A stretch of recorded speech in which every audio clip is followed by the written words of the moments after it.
அருமையான கர்த்தருடைய பிள்ளைகளை, இந்த நாள் உங்களுக்கு ஆசீர்வாதமாக இருப்பதாக ஒரு அருமையான வேத பகுதியை நான் வாசிக்கிறேன். 2 நாளாகமம் 17ஆம் அதிகாரம் 6வது வசனம். கர்த்தருடைய வழிகளில் அவன் இருதயம் உற்சாகம் கொண்டது. யோசபாத்தை குறித்து சொல்லப்பட்ட இந்த வார்த்தை அவன் எவ்வளவாய் கர்த்தரை தேடினான் என்பதை நமக்கு சுட்டி காண்பிக்கிறது. அவன் தன் தகப்பனாகிய தாவீது முன் நடந்தது போலவே அவனும் கர்த்தரோடு கூட நடக்க ஆரம்பித்தான். உற்சாகமாய் ஆண்டவரை தேடி அவரை நாடினது நிமித்தமாய் கர்த்தர் யோசபாத்தோடு கூட இருந்தார். சுற்றிலும் இளைப்பாறுதலை கட்டளையிட்டார். அவருக்கு விரோதமாய் அம்மோனியர், மோவாபியர் மற்றும் பல தேசத்து மக்கள் விரோதமாய் வந்தபோது கர்த்தரை துதித்தே அந்த காரியங்களை மேற்கொண்டார். 1 நாளாகமம் 20ஆம் அதிகாரம் 22வது வசனத்திலே நாம் வாசிக்கிறோம்.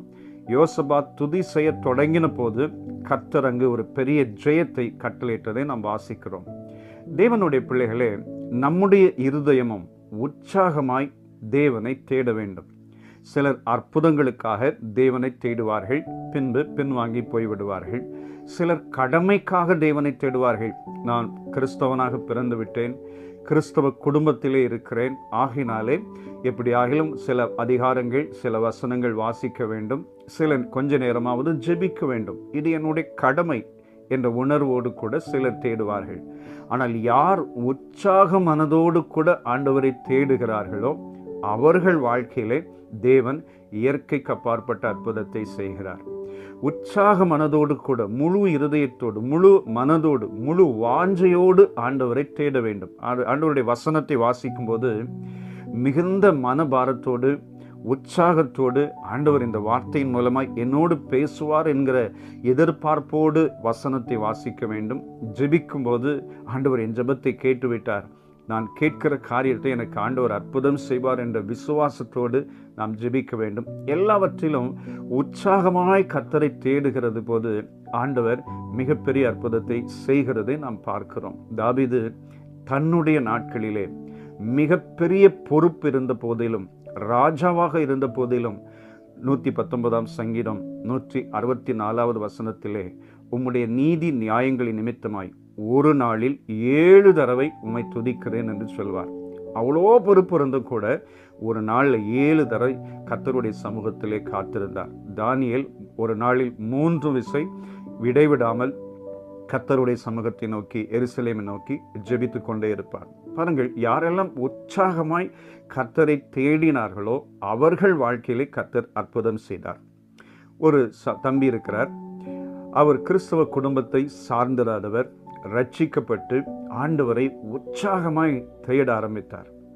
ஆண்டவரை தேட தேட அவருடைய வாழ்க்கையை கர்த்தர் உயர்த்த ஆரம்பித்து ஒரு நல்ல நிலைமைக்கு ஆண்டவர் கொண்டு போனார். இப்போது ஒரு மிகப்பெரிய ஒரு போஸ்டில் இருக்கிறார். ஆனால் அவர் சொல்கிற ஒரு வார்த்தை, நான் எப்பொழுதெல்லாம் கர்த்தரை முழு மனதோடு தேடுகிறேனோ அப்பொழுதெல்லாம் ஆண்டவர் என்னோடு கூட இருக்கிறதையும், பிரசன்னத்தை நான் உணர்கிறதையும், என் வாழ்க்கையிலே அற்புதம் செய்கிறதையும் நான் காண்கிறேன். எப்பொழுதெல்லாம் கடமைக்காக நான் தேடுகிறேனோ அப்பொழுதெல்லாம் என் ஆண்டவர் என்னை விட்டு விலகினதை நான் உணர்கிறேன் பிரதர் அப்படின்னு சொல்லுவார்.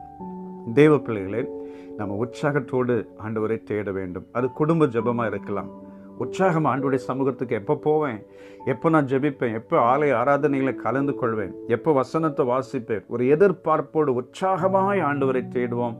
நிச்சயமாய் அதற்குரிய ஆசீர்வாதத்தை தேவன் தருவார். இந்த நாளிலே குடும்பமாய், தனிப்பட்ட விதத்திலே உற்சாக மனதோடு கூட ஆண்டவரை தேடுங்கள். உங்கள் வாழ்க்கையிலே இயற்கைக்கு அப்பாற்பட்ட அற்புதங்களை ருசி பார்ப்பீர்கள். சேர்ந்து ஜெபிக்கலாமா? வல்லமை உள்ள பிதாவே, நல்ல தேவனே, யோசபாத் உற்சாக மனதோடு கூட உம்மை தேடினதை நாங்கள் வாசிக்கிறோம். நாங்களும் யோசபாத்தை போல முழு மனதோடு கூட உற்சாகத்தோடு உம்மை தேடி உம்முடைய நாமத்தை மகிமைப்படுத்த உதவி செய்யுங்க. இந்த நாள் எங்களுக்கு அந்த காரியங்களுக்கு பிரயோஜனமாய் இருக்கட்டும் ராஜா. உம்மை தேடுகிறதிலே பிரயோஜனமாய் நாங்கள் செலவழிக்க உதவி செய்யுங்க. இயேசு இரட்சக நாமத்தில் பிதாவே, ஆமென், ஆமென். God bless you. Amen.